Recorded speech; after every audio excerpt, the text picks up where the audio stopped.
Good afternoon, Keepers of the Cash. Gary B, the Casual Comic Guy here, and I'm here with my son, Xavier, today because we just went and saw the Five Nights at Freddy's movie. Now, this is a movie that I know is being made by Blumhouse, so I expected it to be good. I actually really love this movie, but we're here to also get the opinion of a fan who's played them from game one growing up. So, Xavier, what did you think of Five Nights at Freddy's, the movie? Amazing. Lots of good fan service, good references. I love it.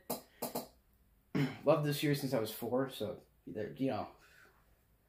I think that when I finally stopped being completely in it must have been 8 or something, maybe 9. Right, but this no, it was around. It was around when Security Breach was being built up. All right, but this one really captured you because I noticed you were completely into it the whole movie. One, it's written by the original creator of Five Nights at Freddy's. Right? Yeah, it's Scott Coffin.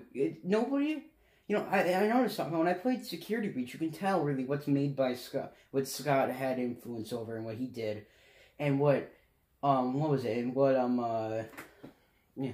You can tell, you know, all that stuff. And you can also tell, what parts weren't by him. And then what parts were marketing. Marketing worst. Steel Wool, okay. Scott, best stuff ever. Now let's get back to the movie though. Yeah. So the movie had great atmosphere. Now, if you're bringing any small children, there is a lot of child peril in this. And what caught me by surprise, Xavier, is just how adult the story was. For PG-13, they kind of pushed the limits quite a bit, don't you think? Yeah, it was definitely one of there was some pretty graphic most deaths. R-rated PG-13s ever. Actually, no, that has to be the most R-rated PG-13 I've ever seen in my life. life. They definitely put, especially with the child peril, there was a supernatural element to it that I didn't expect that I really enjoyed. And what did you think of the actors?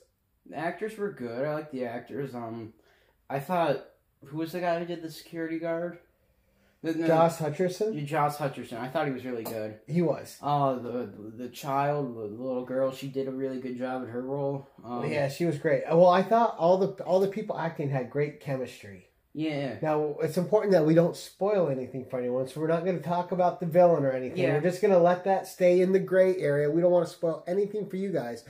But overall, this story moved along really fast, but it didn't bore you. It kept the story elements going, and what really worked is it invested you in the relationship between the main character and his sister. And as you saw, I was surprised at some of the deaths in the movie. Like, it caught me by surprise who they decided to kill, because I thought, oh, that's a safe character. Oh, they're dead. Now, and there was some famous cameos that you really liked too, right? Yes, Matt Pat was in there. I never watched Corey. Corey was kind of. I never watched him. You got to fix that though now, right? I'm gonna check. Yeah, he seemed like a really nice dude. Yeah, I'm pretty. Yeah, from everything that I've seen of him, he seems like a nice guy. But the cameos, they made the movie fun, and they didn't detract from the movie at all. They actually fit in really nicely. Yeah, Matt Pat, amazing. I remember how the whole theater was going crazy. Yeah. Well, I was going to talk about that. So, not since Avengers Endgame, and this was a fun experience. People were clapping at every reveal, at set pieces. People were clapping at animatronic reveals. We were in the theater, and it was just filled with people clapping and rejoicing at this property that really kind of took a long time to get made for you fans, right, buddy? Oh yeah, what was that? When was that movie announced? 2015. A long time ago. A little bit after FNAF 3 But I came think out. you can agree it was worth the wait with the end product you got, right? Yeah, I loved that. Scott, amazing writing. I don't know.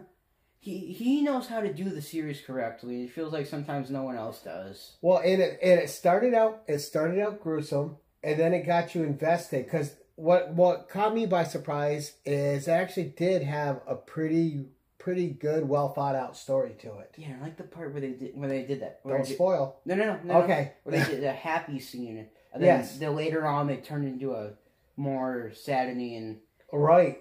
Yeah, when you think about that. A lot of movie that deals kind of with some consequences with families, right? So there was a lot of thematic elements that were adult in this. But when I was watching it, all I could think of is if I was a fan, I would be eating this movie up. Oh, I definitely was, dude. Yeah. Yeah. I could tell. I mean, we already plan on seeing it again next week, yeah, right? Yeah, I have not had so much fun at this property in years, Dad. Years. Nice. And I have much stuff to talk about with my friends too, because they're going to go see it. Oh yeah, and if you see anyone my age, like 13, maybe a little bit older, maybe a little bit younger, ask them about the Living Tombstones FNAF 1 song, and I bet you that they can sing it bar for bar completely. Right, and they used it properly, right? Like, so as soon as they played it, it brought you like right back to the games and the stories. Yep, yeah, it brought me right back to 2014 and all those years, yeah. Now, as a fan, from someone who's played the games, this was the perfect movie to give you guys, right? Basically, yeah. I am really excited for the sequel. Because at first you didn't want to see it, and then you decided that we would go see it. Well, yeah, then we both loved it. Yeah, I learned that. Yeah, I wasn't excited because, well, Scott left because a bunch of drama happened, but that's not really important to the review right now. But I remember that this was actually written and produced and all that crap by Scott, right? Right. And so I was, I got excited again because I love Scott's stuff. He does amazing stuff. Now, let me ask you, buddy. Yeah? How long do you think till we get a sequel? How long? 1 year, 2 years, 3 years? I don't know. It's gonna depend because I don't think they're gonna bring Scott back because he's kind of taking a step back from the series. Well, but this is the movie though, so that's something entirely different. Well, yeah, so but they might. No. It matters to it because then they're gonna have to find a new writer, which might take a while. But I think Blumhouse is pretty good at sticking with creators. Yeah. So we'll see. If they do, I'd be so happy if they stuck with Scott. That's my wish. Right. My only wish in life is for them to stay with Scott. Well, I think that's not your only wish in life, but FNAF related, right? Yeah. And also for him to come back to the whole series. Right. No, they did a good job. The villain is cool. Like I said, there was some surprise deaths in this, and a couple gruesome ones which you don't expect. And what I thought was mostly a kid's horror movie. So as an adult watching it, I was thoroughly engaged. I thought it was fun. The animatronics look better than a lot of what you would see in like a puppets doing the killing movie or anything where it's not a real entity, like based on a human or a creature. The animatronics, everything looked real in this movie. The effects were amazing. Everything looked real. The characters' dilemmas, you really tied into the sister, and you were invested in her well-being. And there was a couple other family elements that were going on in this movie that actually made you concerned for the two main characters and invested you in wanting to see them survive certain elements that were even outside the animatronics. So there was a lot going on. But overall, Xavier, 1 to 5 stars, what would you give this movie? 10 million. 10 million? All right. I love this movie. It's also probably because I love FNAF my whole life. I know. I bought you enough FNAF stuff to know this. Yeah. I could bring out way more. That would probably take me hours to search through it, and some of it's at my mom's house. Or the stuff that we lost. Yeah.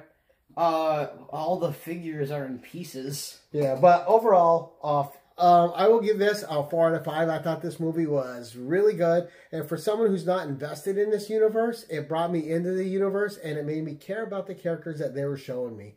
So I'm going to agree with my son. This is a great movie, a super fun horror movie, especially to watch along with your kid. We had a great time, right, buddy? Yeah. And a nice thing, too, is that I noticed something. It's the movie is completely in a separate universe from everything else. So it's easy for people like you to get in. Yeah, to buy into the universe. Yeah, there was a reference with some of the names. Yep, and you you can give them like something to watch for, like the T-shirt. So, oh yeah, the T-shirt. One of the guys. One of the characters in this movie wears a T-shirt that is a reference to something. So keep your eye out. There's a lot of little nods to you fans in that movie, right, yes, buddy? There. It's so much. And so you can much tell when you're beautiful. watching it with the right audience. I think this movie's going to do well because our theater was almost sold out. Yeah. If you have a kid who's watching this and they've been really into FNAF their whole life, maybe around my age, and they're interested in going to see it, constantly look at them because you could probably just. That's what I did. I kept looking at you to see how you were reacting, and you were having a blast. You were glued to the screen. I probably would have had better reactions, but yeah, I don't know. So, it's not your style. No. You remember. You remember. You remember, Dad? Remember. Well, we'll talk about something else after. Let's wrap up this review. Overall, guys, we love this movie. If you are a parent and you have a kid that's invested in this universe, definitely go see it with them. A few caveats, like I said, lots of child peril in this. It really pushes that PG-13 rating, but it's well worth the watch, and we give it 2 casual thumbs up.